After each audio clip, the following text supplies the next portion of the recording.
we realized that needed a change because it wouldn't matter if we had 100 people in our office. We still are counting metrics. How many appointments do we have? How many students are coming to see us in our office? That still doesn't really crack the code of the problem that we mentioned initially, which is the higher performing students are going to be the ones that come see us. And those aren't the ones that need the most help. So how do we reach those students that are falling through the cracks, which percentage wise is a pretty big population? So we're trying to figure out how we could, again, crack the code of reaching these students and building this into their spaces so they could start thinking about and learning about career in a scalable approach from our office. It was really the only way that makes sense for us to reach the students and try to create that equity we're looking for.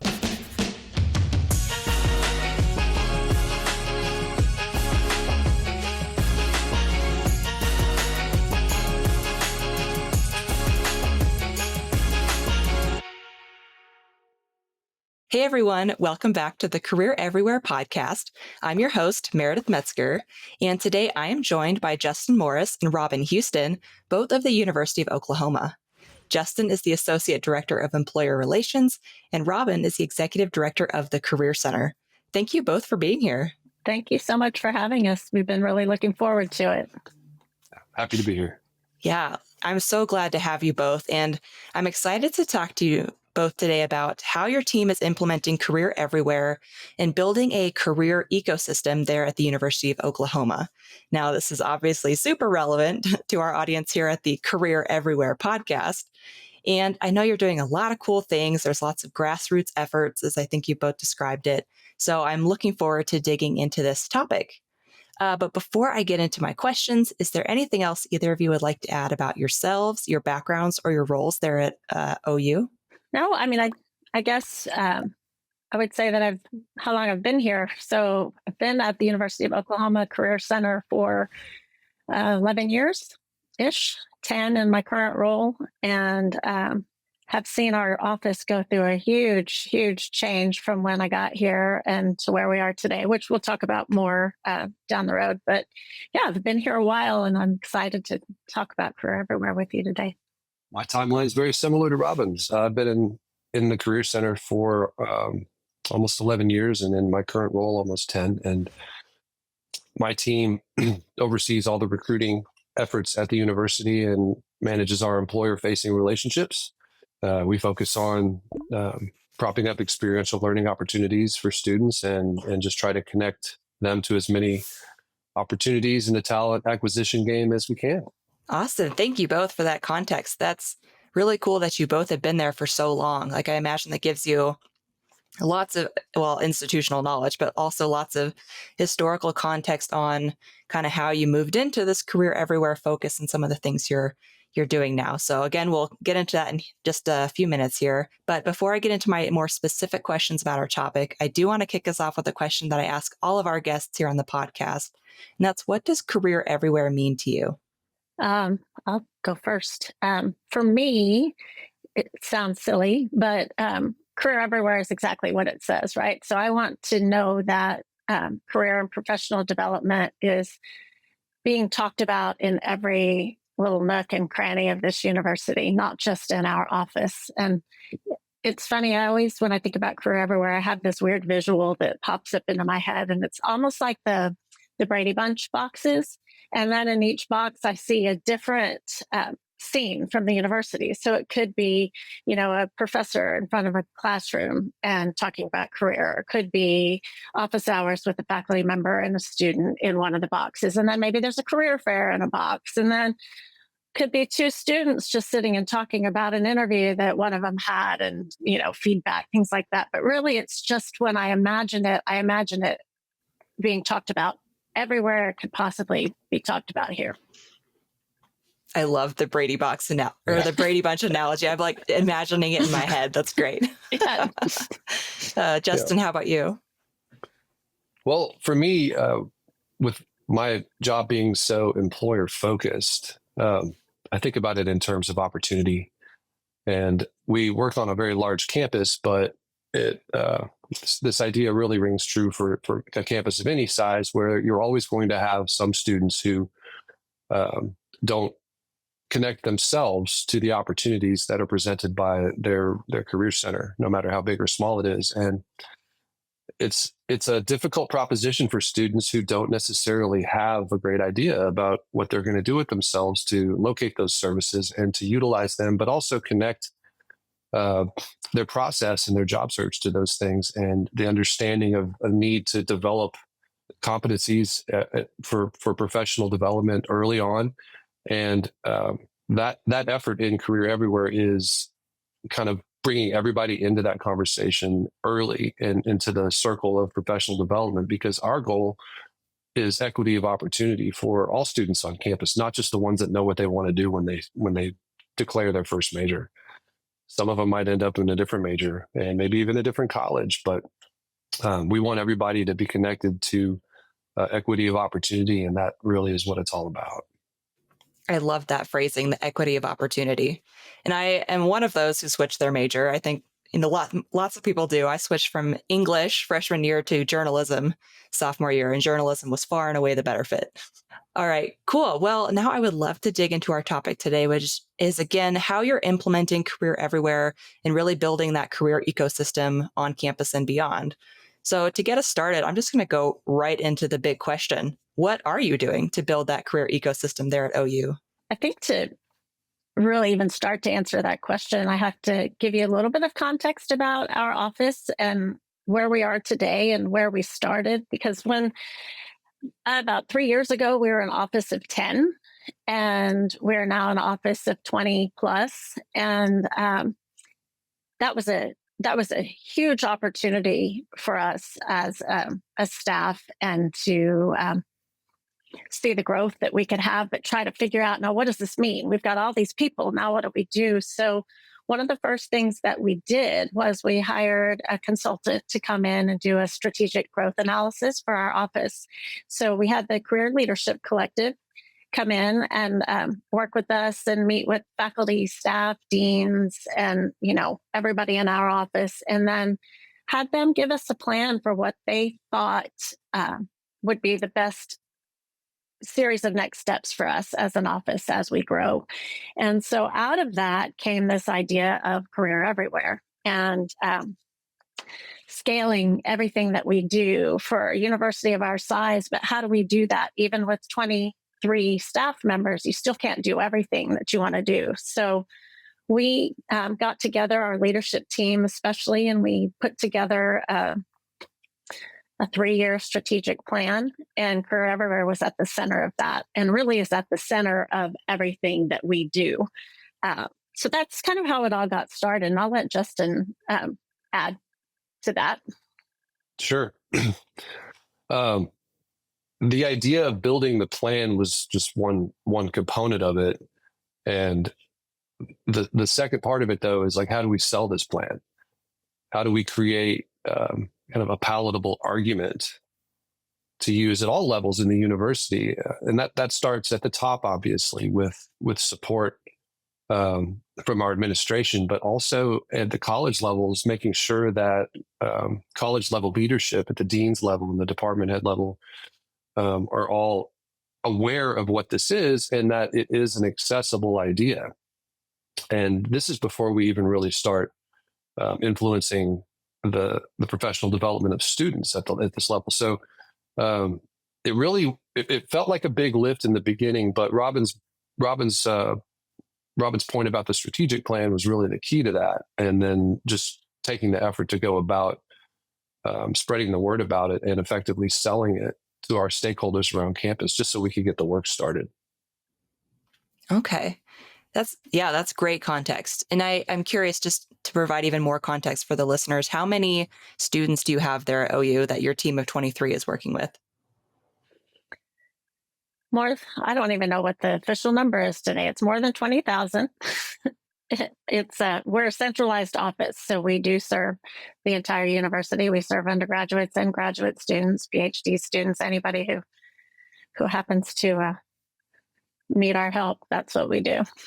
Okay, so that's a pretty high ratio of yes, student to counselors and career coaches. Mm-hmm.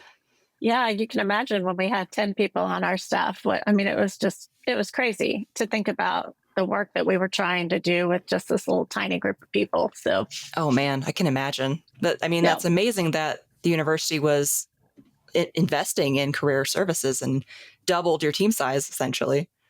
Yep. Mm-hmm. Yep. Well, That's sort of unheard of. Yeah. And this idea of trying to, even though we staffed up so much, the idea of making sure that like students come to us, this sort of older paradigm of thinking in career services, we realized that needed to change, because it wouldn't matter if we had 100 people in our office. We still are counting metrics. How many appointments do we have? How many students are coming to see us in our office? That still doesn't really crack the code of the problem that we mentioned initially, which is the higher performing students are going to be the ones that come see us. And those aren't the ones that need the most help. So how do we reach those students that are falling through the cracks, which percentage wise is a pretty big population? And I can say this as a liberal arts grad who had 3 majors before I graduated. The liberal arts students, 30% of our student body are not necessarily thinking about this in an organic way when they're studying.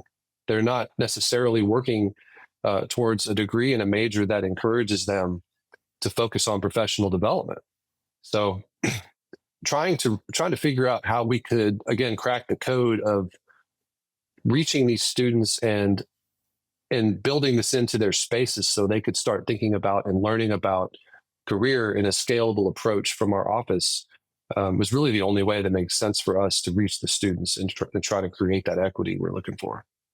Yeah, so that's really helpful information, especially about just trying to reach those students that may not know about the Career Center, like especially first gen students who may not have that social capital or even just the like parents to tell them, hey, the Career Center exists, you should go use it. So yeah, that makes a lot of sense. So kind of on that career everywhere topic here, what are some of the things that you are doing to like build or to implement career everywhere and build that career ecosystem? Right. So this was the second part, right? So we made this really great strategic plan, and we know that kind of in general what we want to do over the course of 3 years and what we want to build, but how do we operationalize that? And we realized that the big thing here is awareness and its outreach. So let's do a roadshow. Let's figure out how to go tell the people what we need them to know. And one of the recommendations in the strategic growth analysis that the Career Leadership Collective did for us was like focus on one-on-one relationship building. And you have to start small, no matter how big your university is or how small your university is. You have to try to get these winnable moments. So we sent out our advisors to take people to coffee. We asked them to identify people in their respective areas where they advise. Try to identify some people that are thinking about this work and take them to coffee. And in taking them to coffee, ask them for advice. Ask them, what can we do for you to support what you're already doing? How can we provide you with resources and information and support that will kind of push this concept further into your curriculum? And these conversations are not just with faculty, they're also with staff and again, like upper level leadership. It could be really anybody in the university whose work impacts students. And if you think about it, that's really everybody. So in our first year, we deployed our team, and this, it could have been anybody from our entire office doing this if they had a contact they wanted to try to bring into the fold. Take them to get coffee, have a conversation, put a consulting hat on, and ask, what can we do for you? Let's get their buy-in by asking for their advice. And we'll talk a little more about this in a little bit, I think, but we saw some really good results there in trying to seek out people that were already doing some of this work and recognizing that we weren't going to bat 1,000, so to speak, when it comes to bringing people in. But we saw some good movement there and made some really great relationships with people. And we did this when it comes to implementing career into curriculum, but also we sent our events team out to do the same thing, to talk to different departments about what can we do to help you and support some of this competency building through events. What sort of events would you like to see for your students? What would work best in terms of learning styles for the students that you see in your population. And we also did that with our experiential learning coordinator. We lean really hard into experiential learning at OU and understand that it's a huge growth area just in the world of work and has become so much more important. So we sent our coordinator around to talk to people about converting student jobs into substantive learning opportunities for experiential education, and have seen some growth there as well.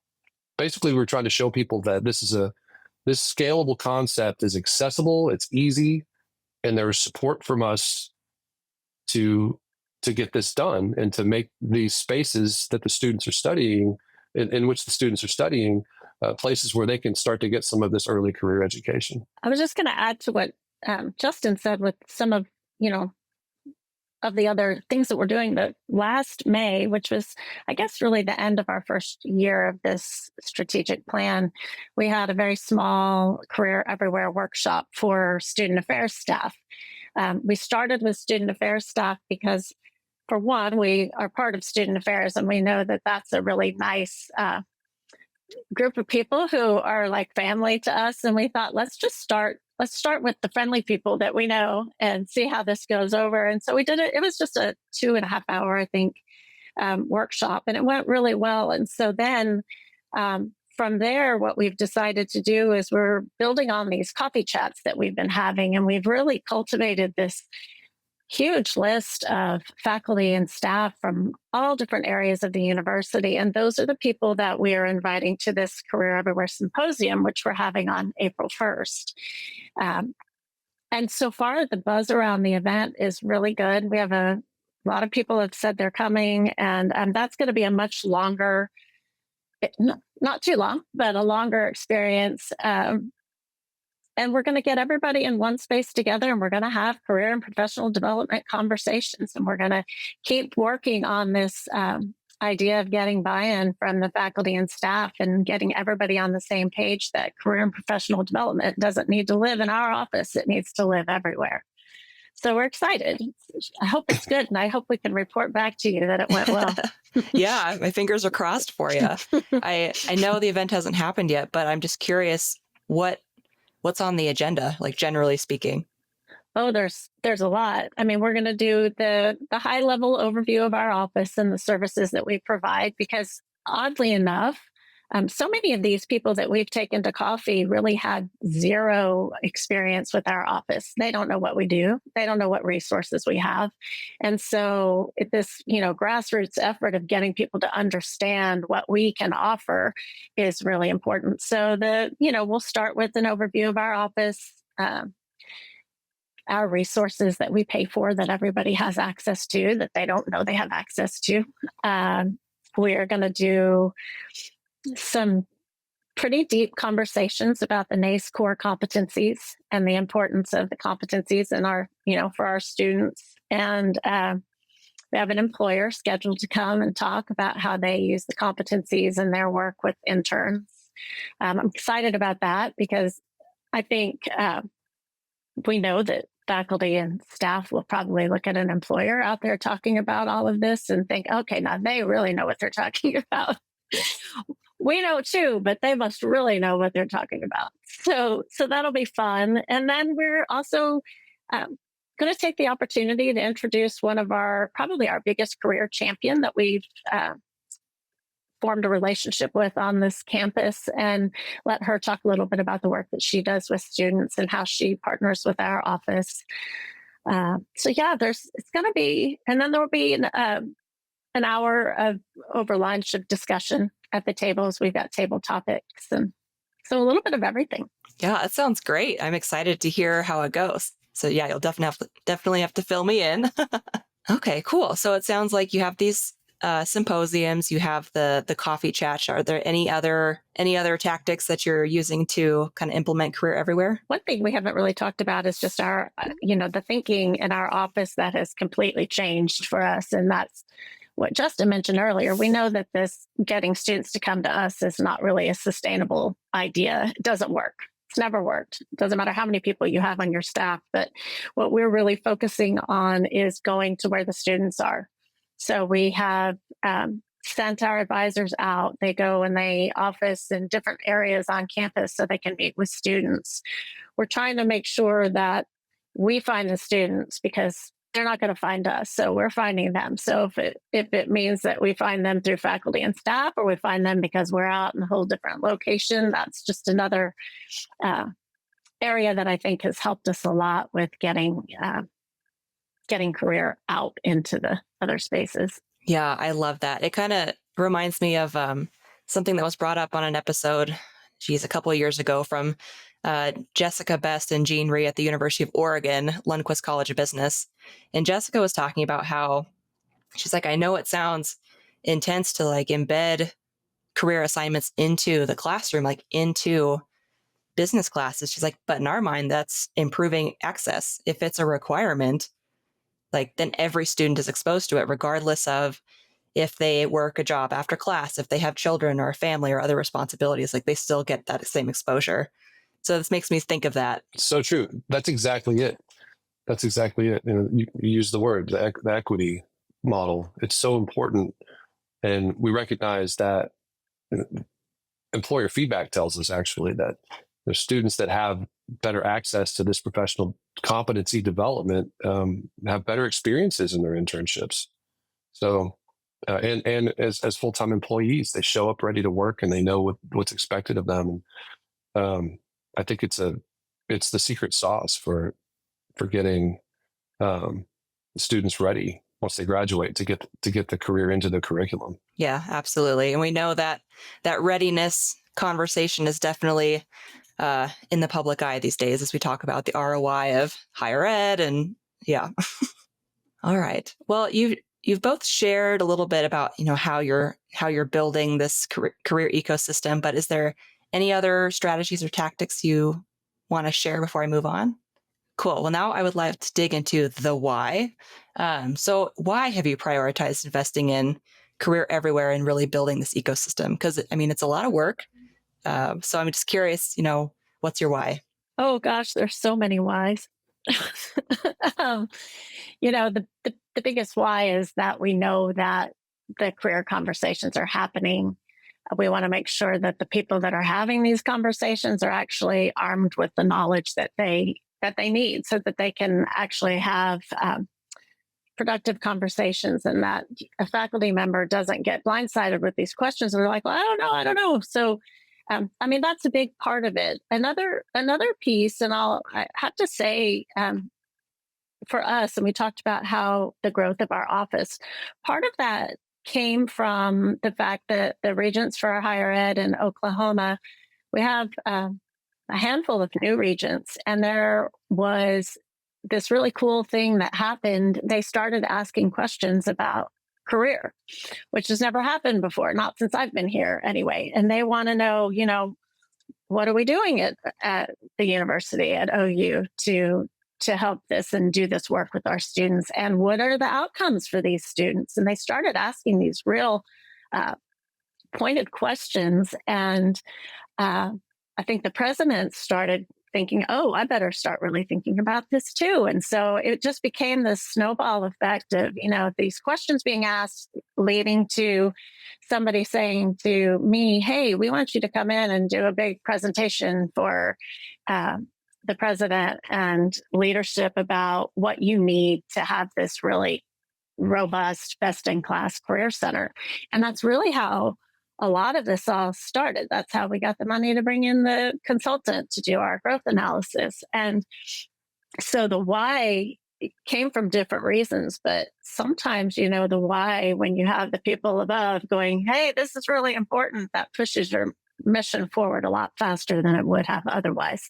Yeah, I bet. I'm just thinking every other career center leader on this listening to this episode is probably going, how do I get that opportunity to present to my president, right? Get that budget?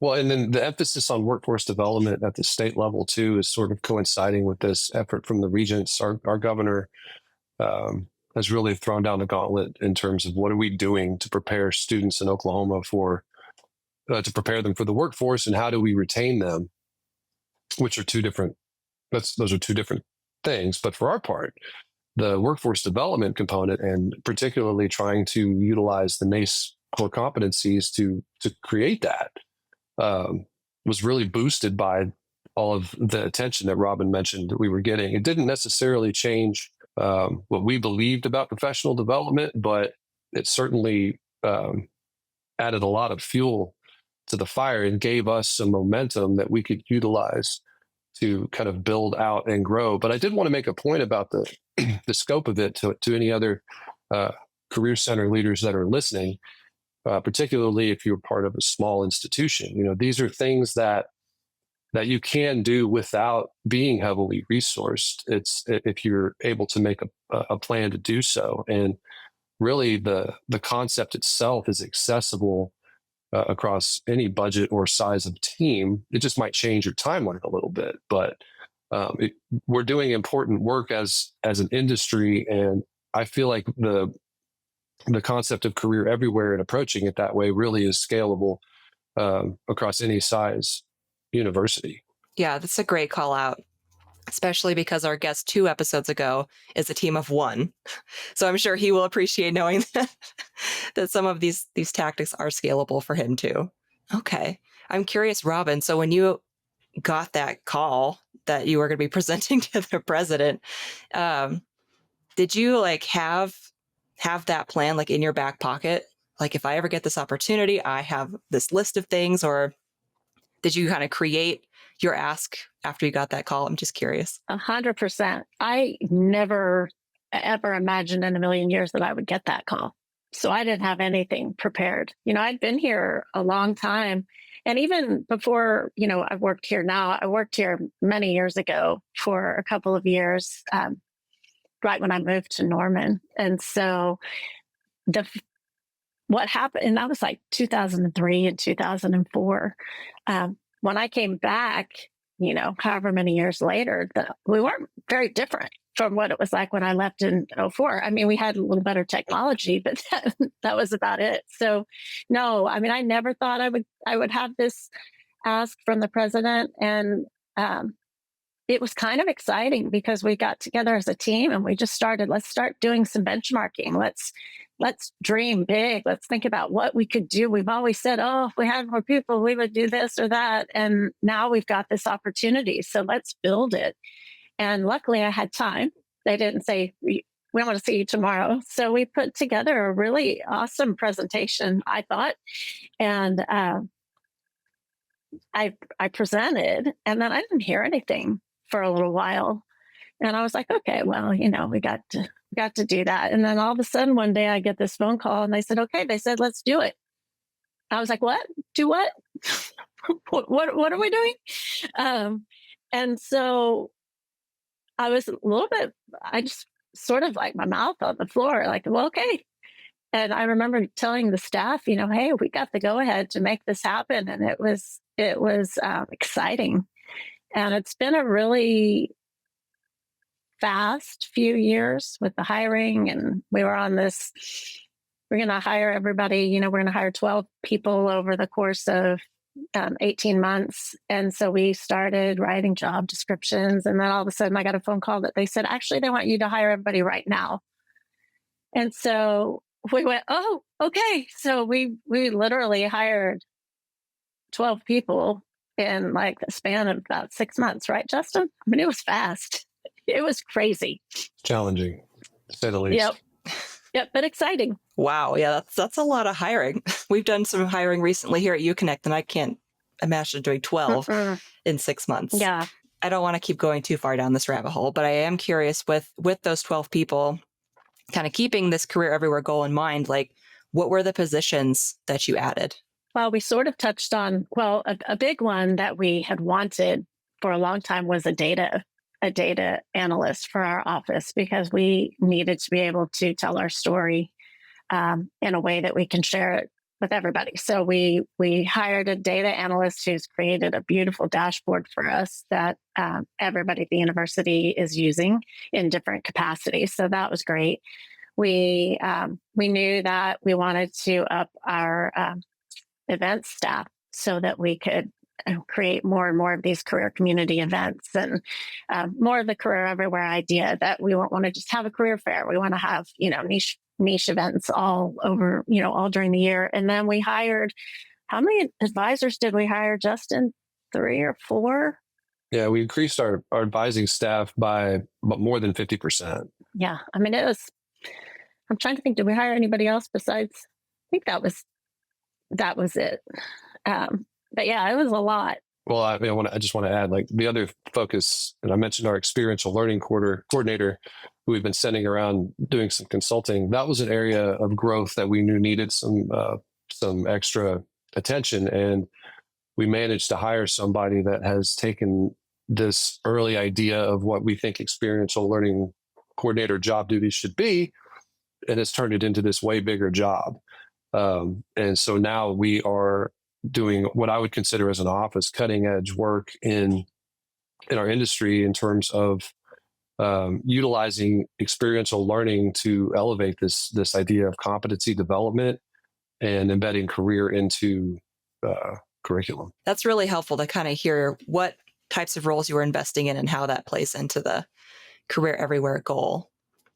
I keep thinking of all these different other topic ideas. I'm like, I'm just gonna have to have Justin and Robin back on so we can dig into some of this other stuff. We can do it. Yeah, let's go. Another thing we did was we added a really awesome staff member who loves social media and all things, marketing like that. And she has really upped our game when it comes to getting the messages out to the students. And really, she understood better than anybody has in the past, I think, where we need to be getting the word out and how to do that. And so she was another addition that has just made tremendous growth for our office. Yeah, it's a good reminder to us all that it's not only what your message is, it is where you are sharing it. Right. Absolutely. Right. And kind of on that note, I wanted to go back to something you said earlier, Justin, about how a lot of your efforts are going into like selling this concept. How are you doing that? I mean, I know there's this symposium, there's these coffee chats, but is there anything else you're doing to get that buy-in and sell this idea of career everywhere? Well, I think that the roadshow stuff, the legwork is really, you mentioned it. The coffee chats are really the bread and butter of that, because it's one thing to send an email, or any kind of messaging where somebody can read something and see what it is. And what we've learned is, and this is probably true everywhere, that what people glean off of an email or any kind of messaging really is limited with how much takeaway there is and how much it sticks. And we really want to be able to explain why this is so easy, and not just why it's important, because it's really easy, I think, to say, like, it's important for students to are prepared to enter the world of work, that they know how to work on a team, et cetera. And anything that you could learn with competency development through the NACE core competencies. But explaining the why and explaining the how is so much easier if you can just sit down. And this is the scalable approach that fits across any size university. If you're an office of one, you can still have those conversations and be strategic about who those people are. Robin mentioned our career champion that we're going to highlight in our symposium. That's another thing that we're doing, is we're building a career champions program. And that is going to be part of our year 3 success that we're hoping for in cultivating these relationships that we've established on the front end, and then building these things into the curriculum in these classrooms, in these spaces where the work is being done, and actually recognizing people that are doing this work as career champions. Well, if you're an office of one, the advice there is to do what we did, in that find the people that are already doing the work. Who do we know on campus that already says things that show that they care about career, or that does things that show that they care about career? Who's supporting these concepts already around your university? That takes so much weight off of the lift. We this person that we're highlighting in our symposium does incredible work through her office of student success in the College of Arts and Sciences, which is the biggest college on campus, but has a small staff of her own and needs support. Well, there's a natural fit there for us to work together. So we have an advisor that is dedicated quite a bit of time in cultivating this relationship. And now, she's the biggest promoter of the things that we do in our office, in her space, and trying to get that bandwidth in the student's attention span in an era where messaging is so important, but everybody's trying to do it. There's no airspace there. But they see this person in their spaces where they study. They go see her for help, and our advisor goes in offices in her space sometimes. That was an easy win for us, just in the sense of somebody was already having these conversations. So that, I think, is key. There are other things that you can do to support this effort, but creating those relationships and cultivating them in a way that provides support and mutual support has been really beneficial for us.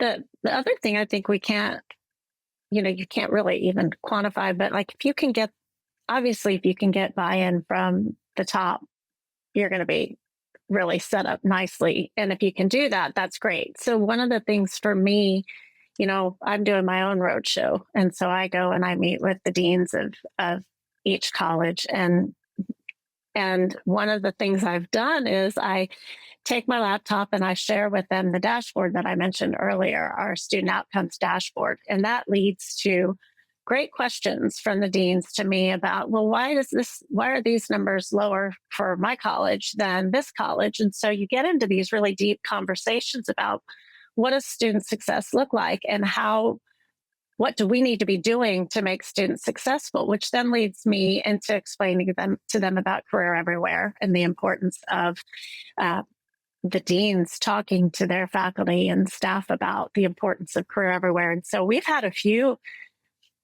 I think there are 2 deans that I met with that pretty much sent out the invitation to this symposium and said, everybody's but not teaching at that time needs to go. And that to me felt like a big win, because when the dean tells you to go, you're going to go. So I think the buy-in has to come from everywhere. It can come from the deans, but it can come from a one-on-one meeting with the faculty, but anywhere we can get it, that's what we're doing. I love that. That's so effective and amazing that you had the deans buy in like that and say, hey, you're going. Please go. I love it. Yep. Awesome. Well, we kind of touched on this a little bit earlier, but what results and benefits have you all seen since really going all in on Career Everywhere? Well, I'm going to circle back to the experiential learning component. As we all know, experiential education is a really hot topic right now in our industry. And it's not just with the conversations that we're having, it's the conversations that employers are having with us. And part of our roadshow is in sending our experiential learning coordinator out. And she has really capitalized on some opportunities to spread this idea into practice. Very specifically this semester, she's managed to cultivate a relationship along with one of our advisors with a professor in criminology who said, okay, well, let's give this a shot. And the idea that she presented was, let's embed some micro internship opportunities into the curriculum of the classroom. Let's get some employers in here and let's connect them with students for some project-based learning. So students can kind of get the experience of working with these employers on a professional basis, but also something that they could put on their resume. And it's gone great so far. We're halfway through it. Early returns are very good. Our employers are happy as well, which is another big win. We're strengthening those relationships along the way. And we're going to evaluate this piloted program this summer and then try to scale it more in year 3 of the strategic plan. But this touches back on this idea of a career champion, because the other thing that our coordinator is doing in helping facilitate these projects from a consulting standpoint, not necessarily an operational standpoint, but from a consulting standpoint, which is a big thing to consider when you're thinking about bandwidth for your staff. Just getting things started and helping and letting them run it is the way to do it. That in and of itself is, we hope, going to create great feedback from this faculty member, and maybe somebody else on their team is going to say, "Ooh, that looks doable. That's not as hard as I would think it would be." Because again, you get back to this messaging problem where if we send an email saying, we want to do this thing with you, here's how it works, it could seem like it could potentially be too big of a lift for a faculty member. But because of the road work that was done initially, this professor thought it was doable. So we're really looking forward to that being something that spreads and self-sustains going forward. And we want to build on that every semester where we can. That's an amazing result. It seems like in general, one of the major benefits from all of your efforts around Career Everywhere is just really strong relationships all across campus at all levels with your employers, with your students. Yeah, I think, what you just said about relationships, one of the coolest benefits that I've seen from this is this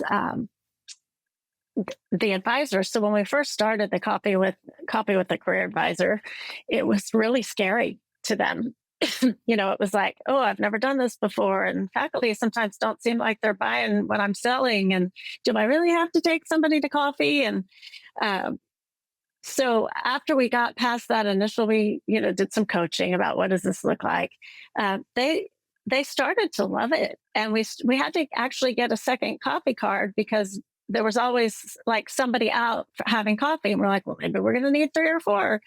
And then other people on our staff were like, well, I want to take somebody to coffee. Everybody's going out and having coffee. That looks like fun. And so the excitement in our office, I think, was one of the biggest positives to come out of this whole Career Everywhere idea, because we really energized their work and sort of the intentionality of how they're going out and meeting with faculty. And that was fun to see. And then the only other thing I would say is there's just this kind of interesting buzz right now around this Career Everywhere idea. And when we had to reschedule the symposium because of weather, there were a lot of people who reached out and said, oh, no, I actually teach. It's on a different day of the week now. I teach, but I'm going to see if I can get a sub. And I was just so excited to hear how many people were really like, it wasn't like they went, oh, thank God, I can have that day back now. They were actually really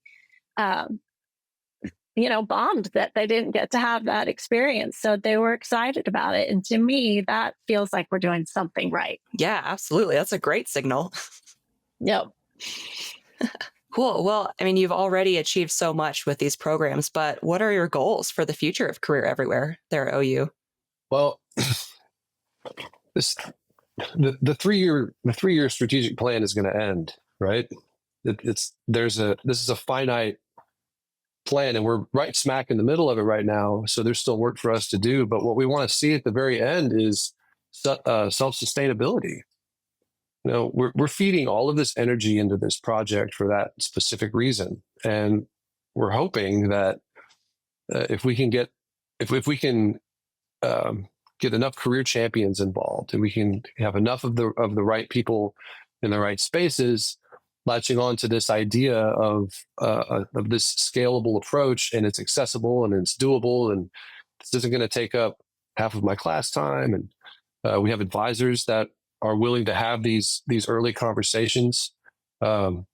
It grows on its own, and then we step into much more of like a consulting basis with them, where they can call and say, hey, we're working on this idea. What do you think about how we could expand it this way? Well, then our focus is coaching at that point. And I want to give another shout out to the Career Leadership Collective. There's a term I always use when I talk to people about this, and it's this concept of good friction. If you think about the career journey, are you familiar, of a student from the early stages to the end? You think about it like a road. Well, a lot of times, myself in particular here, I'll pick on myself again. I didn't think about career until my last semester of my senior year. So I didn't have an internship. I didn't know that I should be thinking about those things just because it wasn't part of the journey that I was on. So part of building the Career Champions program and scaling out services into the spaces where students study and are advised is you create these moments of good friction along the road, speed bumps, if you will, where if a student has a question about career, they're going to ask their favorite professor during office hours, or they're going to ask a trusted advisor. And those are areas of good friction along the way to our office. So if a student can get that question answered there, that's great. Everybody wins. They don't have to come to our office. We don't have to focus on counting stats for our one-on-one appointments to know that the job has been done well. And if a student needs more advanced help with the job search or career in general, then that advisor or faculty member can pass them further down the road past that point of good friction to our office. And then we are there to help them at that point. And so what does that do? That thins the herd in terms of the number of appointments that we see with students that maybe don't necessarily need to talk to an advisor in our office. If it's just like a basic resume question or a where can I look for jobs? How do I get on Handshake? And it saves those appointment spaces for students that really need more advanced help, who maybe don't have the detail that they need in their resume or need to talk about the job search in a more involved way. So it's a win-win for everybody when these points of good friction are created along the career path for these students from the beginning. And in a sustainable model, a self-sustaining model for us at the end of our strategic plan, that's what the ecosystem looks like. And we are helping manage the ecosystem through a consulting form rather than direct involvement. And it really feels like we're going to get there, especially with the growth of our symposium attendance this year, and hopefully turning it into a much bigger thing at the end of our journey in year 3. So we're really hopeful, but that's, I think, for me, sums up what I think we're looking for. Yeah, that's great. Robin, anything to add? No, I mean, the one thing, I have this really big dream of, after we get through our strategic plan, that these Career Everywhere symposiums or workshops become something that becomes a college-led event. And so we do this one this year, and then we probably do it again next spring, and hopefully it's twice as big. But then after that, if what Justin said is coming to fruition and we're creating these career champions, then they should be able to do this themselves. And we have people on our staff, so we have liaisons to every college, so they could work with our liaison.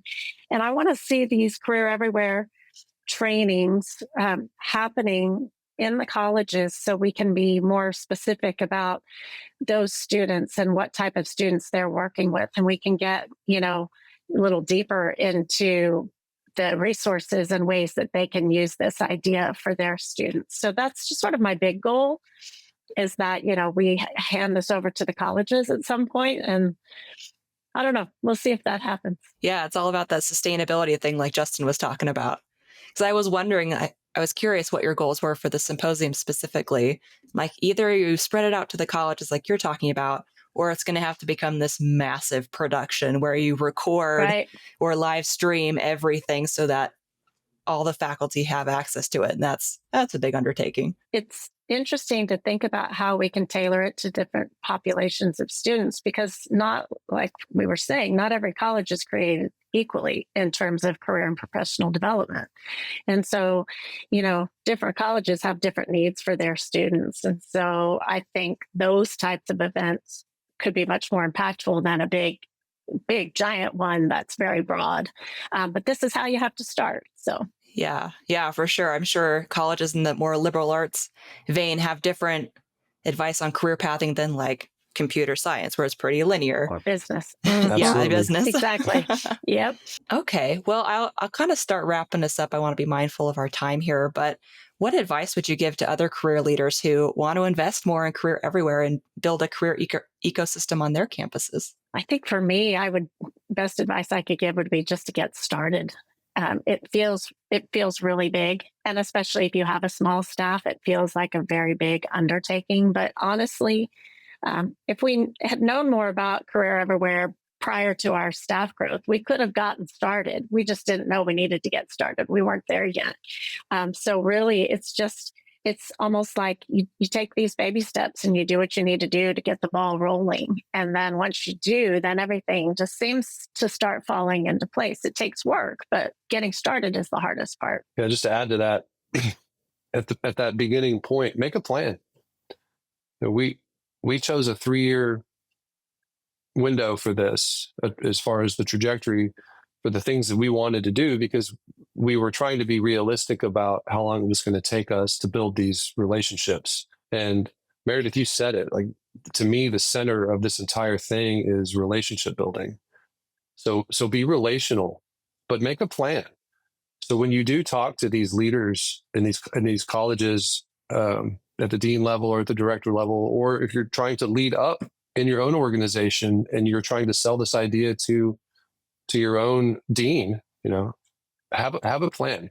Be able to zoom out for them to 30,000 feet and show these are the areas that we know need this, and here's how we want to do this over time. This is scalable to whatever level of resources you have. If it's a smaller staff that's going to take a much more incremental approach, adjust your timeline accordingly. And just know that if you build that scalable plan, it can work in any environment. Yeah, I love that. And on the note of having a plan, maybe in case, the president ever calls you and says, hey, I'm considering giving you a lot of money, Right. have that plan in your back pocket. Yeah, that's right. Right? Ask That's Robin right. about what needs to be included. Yeah. Right. I'll share my presentation. All right. Well, is there anything else either of you would like to add before I start closing this out? Okay. Well, if anyone watching or listening to this episode wants to connect with you or learn more from you, where's a good place for them to do that? And for me, probably email is the easiest way to go. I'm also on LinkedIn. You can message me that way, but email is probably the best. Same for me. I'm all over both of those all of the time. So connect with us on LinkedIn for sure. And let's keep up with each other, but reach out whatever way works best for you. Okay, perfect. And I'll be sure to include links to both Justin and Robin's LinkedIn profiles and their emails, so anyone watching or listening can reach out. Okay, so now at the end of every interview, I like to do this answer a question, leave a question thing. So I'll ask you a question our last guest left for you, and then you'll leave a question for the next guest. So our last guest was Ali Danziger of Ascent Up, one of our partners here at UConnect, and she left the following question for you. What was your first internship experience, and what did you gain from it that's helped lead you to where you are today? I can say I never had an internship. And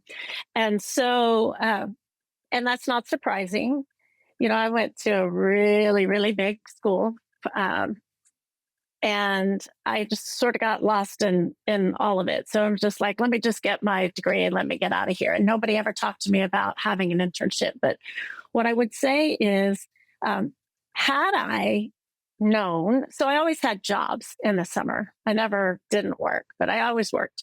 And if I had known about something like the career competencies, the NACE core competencies and what those were, I would have actually been able to use that information to articulate what I got out of my work experience. And it wasn't an internship, so, to speak, but it was something that I could have talked about in a much more useful way on a resume or in an interview, but none of that was a thing when I was in school.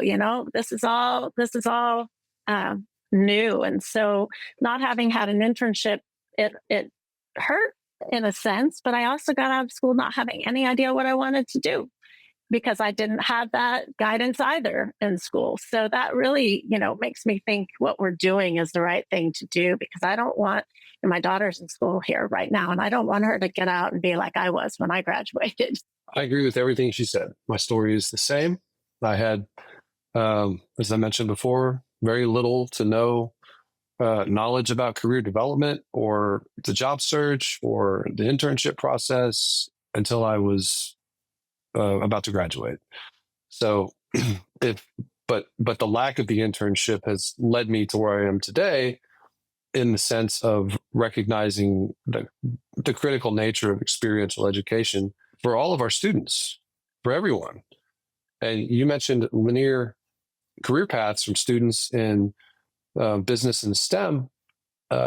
We need to make sure that the students that don't have the linear career paths are aware that this is not only beneficial to them, but accessible. And it's not, there's more than one way to get there.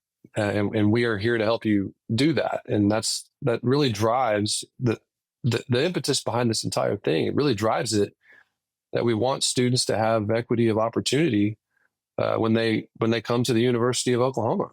And for us, that is how we define our success.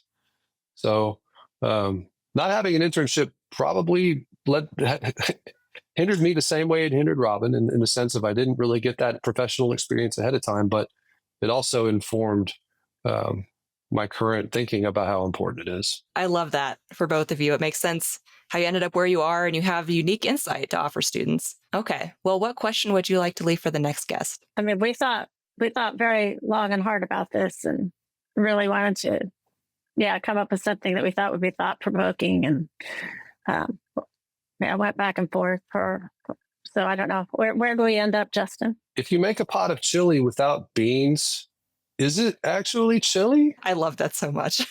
So chili, beans, no beans. Mm. I mean, that led to a big discussion between Justin and I about the answers. So, I'm telling you, this is thought provoking. All right. Did you have differing opinions? Oh, yeah. Oh, yeah. I love that. Well, I will be sure to pose that question to our next guest. Cool. Well, thank you both so much for taking the time to join me on the podcast today. This was a really fun conversation. We covered everything from career everywhere to Chile. I feel like that's all encompassing. But yeah, thank you both so much for taking the time and sharing your wisdom. Thank you for having us. Thank you. Yeah, I really appreciate being asked on the show.